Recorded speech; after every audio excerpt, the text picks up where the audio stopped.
조갑제 TV 시청자 여러분 안녕하십니까. 2021년 8월 13일입니다. 지금 여야 대통령 후보 경선 과정에서 가장 의미 있는 본질적인 문제를 제기하는 분이 계십니다. 그분이 바로 최재형 전 감사원장입니다.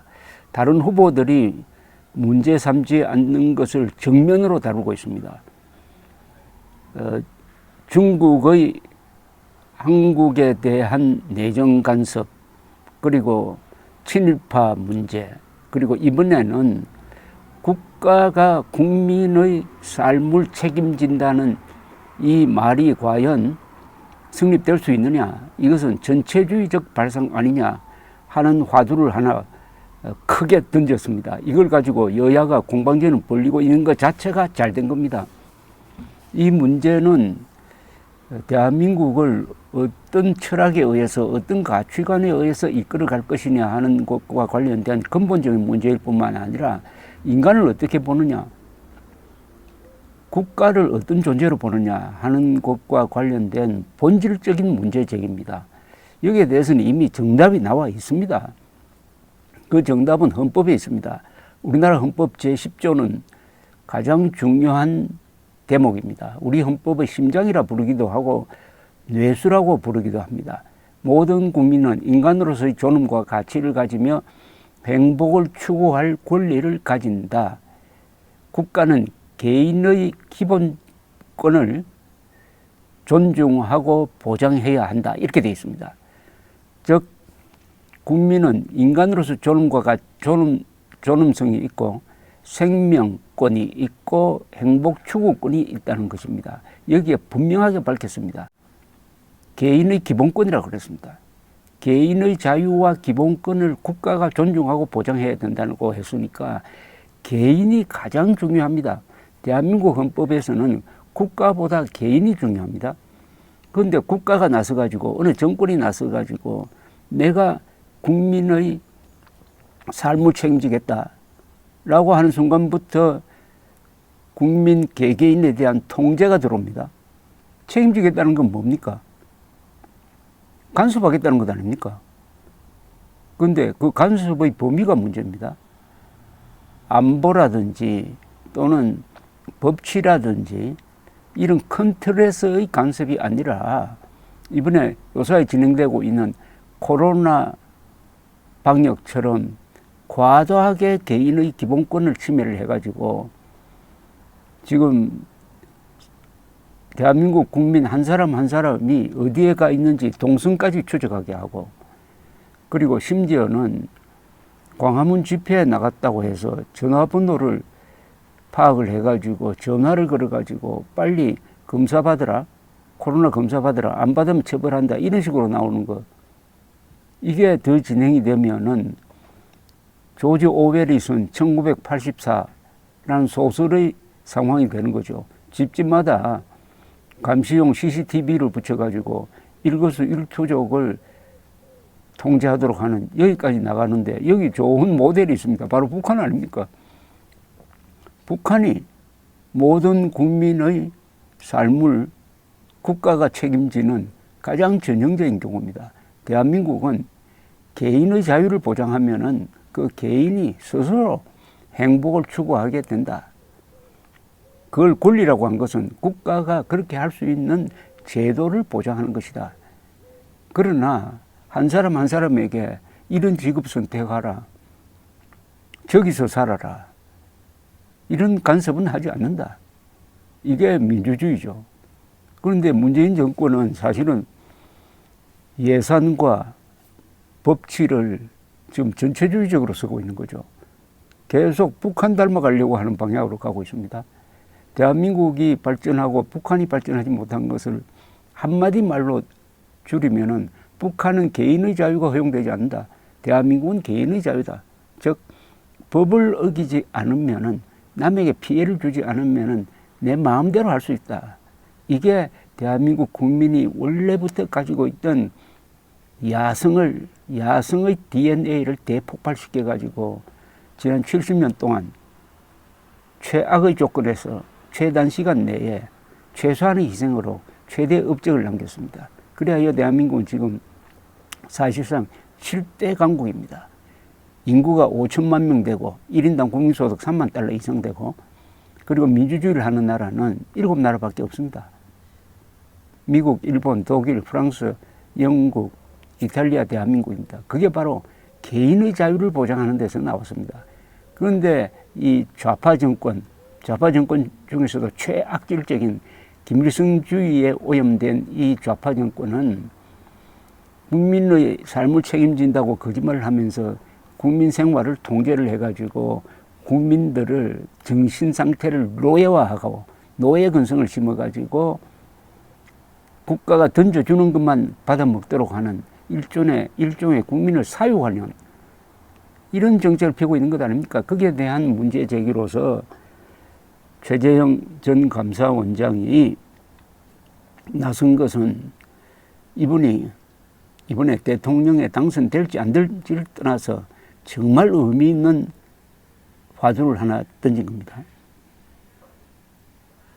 국민의 삶을 국민이 책임져야지 왜 정부가 책임지느냐는 이 최재형 전 감사원장의 발언을 두고 여야가 공히 지금 토론에 들어갔습니다. 이게 좋은 거죠. 토론을 하면은 뭔가 국민들이 이제 알만한 정보가 나오는 겁니다. 국민의힘 일부 인사도 국민의 삶을 책임지는 것은 국가의 기본 책무라고 비판을 했다는데 이건 말이 안 되는 겁니다. 국민의 삶을 책임지는 것은 첫째가 국민입니다. 그 다음에 국가는 뭐냐 하면은 성실한 국민이 스스로의 삶을 개척하고 행복을 추구할 수 있도록 하는 제도를 만들고 또 그런 경쟁에서 탈락한 사람이 인간으로서의 기본적 생활을 할 수 있도록 뒷받침하는 겁니다. 국민의 삶을 책임진다고 하면서 국민의 자율성, 개인의 자유를 파괴하는 그것은 전체주의적 발상이 맞습니다. 최재형 후보는 이런 비난이 계속되는데도 불구하고 이분은 한번 화두를 던지면 양보를 안 합니다. 계속 밀고 나가요. 정부가 모든 국민, 어제도 정부가 모든 국민의 삶을 책임진다는 건 전체주의로 가겠다는 것이다. 라면서 향후 대선 캠페인에서 작은 정부론을 핵심 의제로 삼겠다는 뜻을 보였습니다. 어제 기자회견을 열고 일각에서 말꼬리를 잡고 늘어지고 있다라고 이야기를 했습니다. 지난 11일 국민의힘 초선 의원 대선 강연에서 최재형 씨는 국가는 국민이 역량을 발휘할 수 있도록 환경을 만들어주는 것도 중요하지만은 그러한 과정에서 뒤처지는 국민에 대한 책임 또한 소홀히 할 수 없다는 설명을 덧붙여서 자신이 말하는 게 이 국민을 그냥 내팽개 치자는 게 아니고 국민의 자율성을 최대한 보장하고 국가는 그 노력하려는 사람들을 도와주는 시스템을 만들어야 된다 하는 주장을 한 건데 이걸 왜 비판 대상으로 삼는지 앞으로 이제 본격적인 토론이 벌어질 겁니다. 최재형 씨는 정부의 역할은 국민이 자율적으로 살아갈 수 있는 시스템과 여건을 만드는 것이고 혼자 일어서기 힘든 어려운 계층을 지원해서 건강하고 지속 가능한 공동체를 만들어가는 것이다. 정부가 국민의 모든 삶을 책임지겠다는 것 자체가 정치권의 국민에 대한 오랜 희망 고문이다. 정치권은 그동안 정권만 바뀌면 한순간에 국민의 삶을 지옥에서 천국으로 바꿀 것처럼 과정해왔다. 내 삶을 책임지는 국가라는 제목의 대국민 보고서까지 만든 문재인 정권은 정말 국민의 삶을 책임졌느냐? 정부가 국민의 삶을 책임지겠다는 말로 간섭하고 통제하고 규제하겠다는 것은 전체주의로 가겠다는 것이나 다름없다라고 재차 소견을 밝혔습니다. 여기에 대해서 더불어민주당 박용진 의원은 전체주의 발언에 대해서 아연실색할 정도로 허무맹랑하다. 국가가 국민 삶을 책임진다는 것을 간섭과 같은 말이라는 생각은 최 후보만의 생각이라고 했는데 아니 책임진다는 것은 간섭하겠다는 이야기지 간섭하지 않고 책임지는 방법이 있습니까? 자유방임하면서 책임지는 방법이 있는 이야기입니다.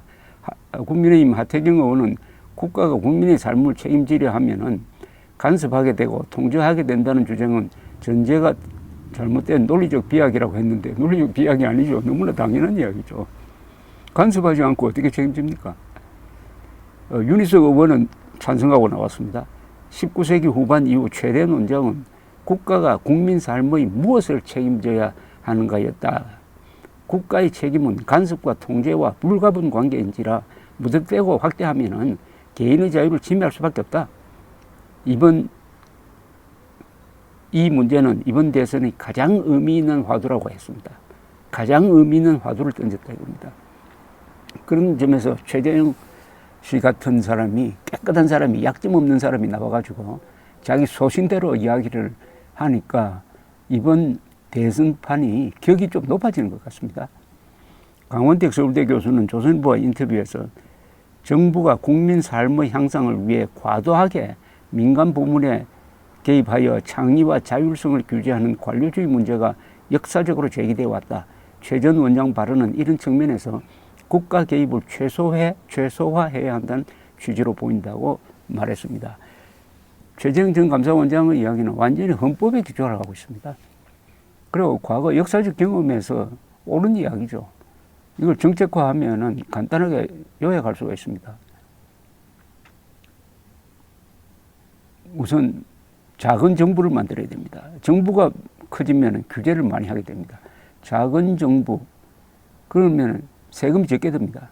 작은 정부, 적은 세금이 되죠. 그럼 어떻게 됩니까? 많은 일자리가 생깁니다. 즉, 작은 정부, 적은 세금, 많은 일자리. 이게 세계 모든 나라에서 성공한 원칙이고, 이것은 국민의 삶을 국가가 책임지겠다는 그 노선과는 정면으로 반대가 됩니다. 국민의 삶을 국가가 책임지겠다는 것은 국가를 공룡으로 만들겠다는 것이고, 개인 하나하나를 완전히 개미처럼 만들겠다는 겁니다. 그러나 이 개인 책임론은 개인 한 사람 한 사람이 위대한 존재가 되어가지고 그 힘이 모여가지고 국가를 크게 만드는 거죠. 5천만, 우리 헌법 10조에 따라서 5천만 명 한 사람 한 사람이 존엄한 존재입니다. 북한은 김정은 혼자서 존엄한 존재입니다. 그러니까 비교가 됩니까? 1대 5천만 아닙니까? 이 5천만의 존엄한 존재가 각자 성공하기 위해서 노력하는 과정에서 그것이 총합으로 모여가지고 오늘날 대한민국을 건설했고, 북한에서는 김일성, 김정일, 김정은 세 사람의 존엄한 존재만 있고 나머지는 전부 다 노예 아닙니까? 그러니까 지금 저렇게 형편없는 체제가 된 것 아니겠습니까?